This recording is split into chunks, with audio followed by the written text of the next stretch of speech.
Hey, so Franz Bardon talks about four main principles in initiation into Hermetics. And he calls these the four pillars of Solomon's temple, meant to kind of hold up the microcosm and the macrocosm. Now, I kind of wish he would have said more about this in this book, but he touches on principles in actually another book as well.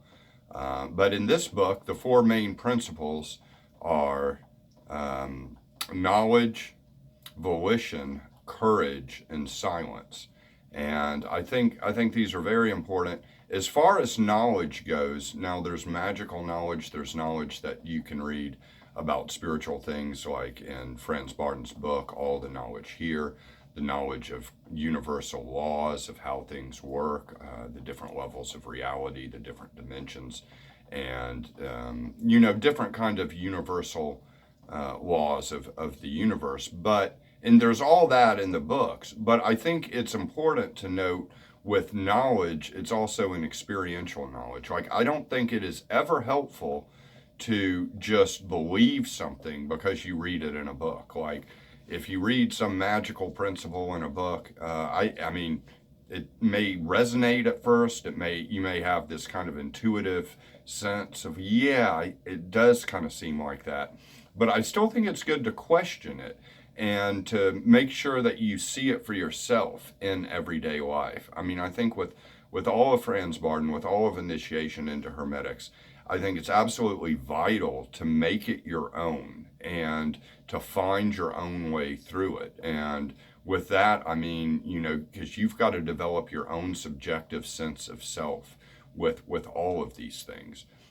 You can't just, believe them because you're there. I mean, you've got to believe them down in your gut. And to believe them down in your gut, I mean, you can't really fool yourself. You can't necessarily do an affirmation and make it work unless you believe it. And usually, we don't necessarily believe things. For example, like in an affirmation, if you were just going to be like, I can levitate, I can levitate, I can levitate, and you think this is some auto suggestion that's going to work, and you do it every day, and eventually you're able to levitate.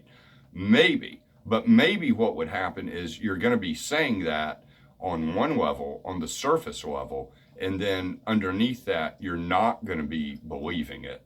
And so it's actually going to kind of have this backfiring effect.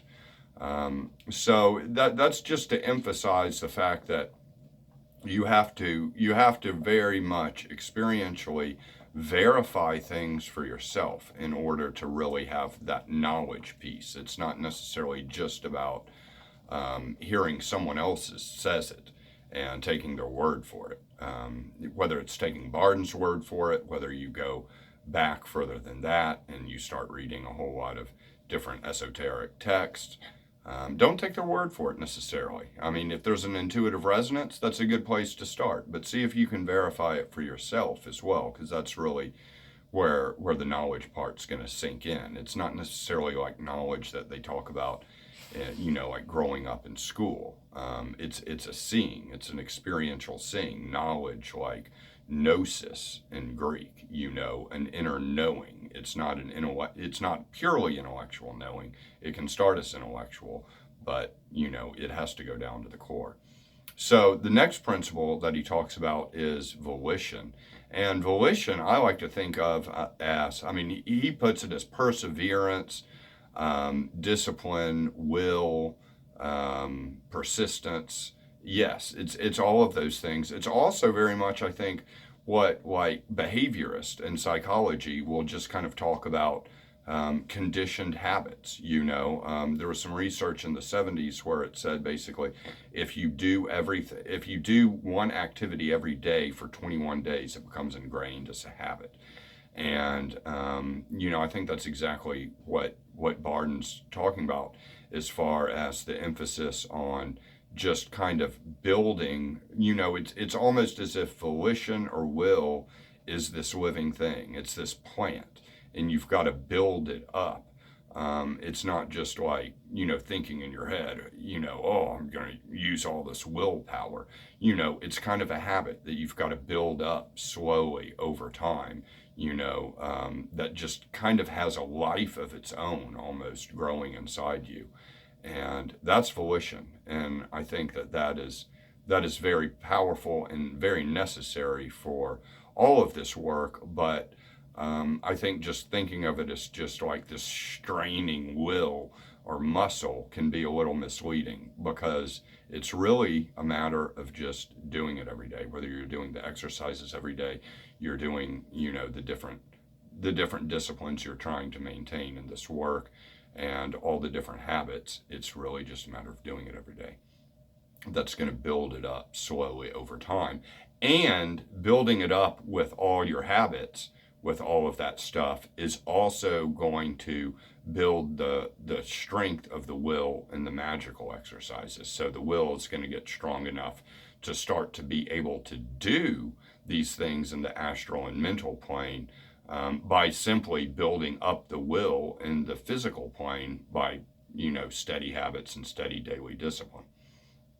The third thing he talks about is courage. And this is a huge one, because I think in many ways, the magician or the mystic, as Bardon talks about it, has to be somebody that really just, whether or not you live in the world, how much you interact with other people, independent of that, I think at least internally, you've kind of got to be almost like, you're outside the game of the world. You're outside the dance of samsara. Like, you cannot be afraid of what's ultimately an illusory existence to some degree. It's not purely illusory, but on a certain kind of level.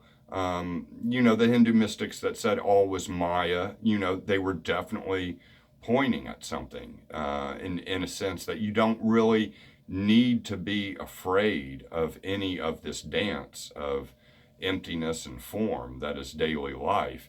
And if you are, and if you kind of get hooked into it and hooked into these attachments and start worrying about what other people think, and you're probably not going to progress.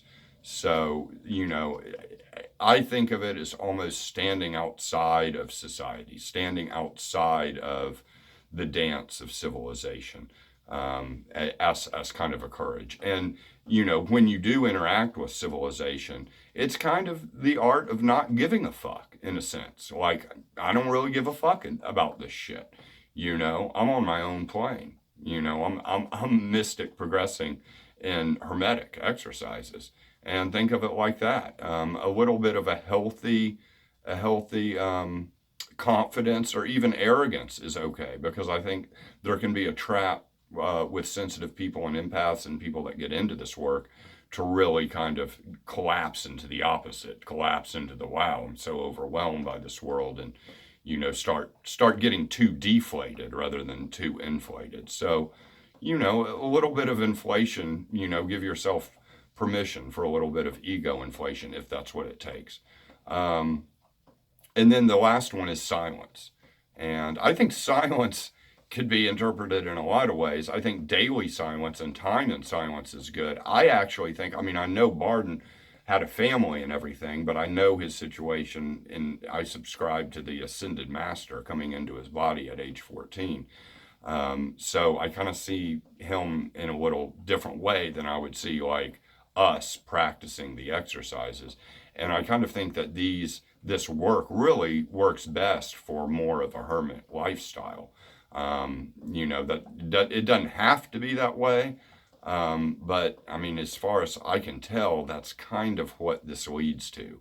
It leads to a kind of hermit existence that's very solitary, and you can very much build your strength in your magical universe and your magical room and all that stuff this way, if that's possible for your life. I know it's not easy to kind of develop that lifestyle, in the Western world or wherever you are right now. So silence is important like that. And then silence, obviously, too, of the, definitely don't go around like kind of exposing, the fact that you're a mystic or a magician or something. Walk up to a room of people. Hey, I'm a magician. I can do it. No, keep it to yourself. And actually, I think everything that really gives you power, as you find your way through this, and you're probably going to find your special little tricks along the way, and your special little kind of internal things inside that give you power. Whether it's a certain way of thinking, whether it's a certain kind of internal groove you find in this work, and keep that to yourself. Don't give it away. I mean, the silence principle here is, you start giving away, you start talking about stuff too much, you give away its power. Now, I don't think that means that you can't have good connections with other people or emotionally open relationships. I think that's important too. But as far as a lot of the spiritual stuff, and especially when you start making progress, I think that's a good idea to keep a whole lot of that to yourself. So anyways, I hope this video was helpful.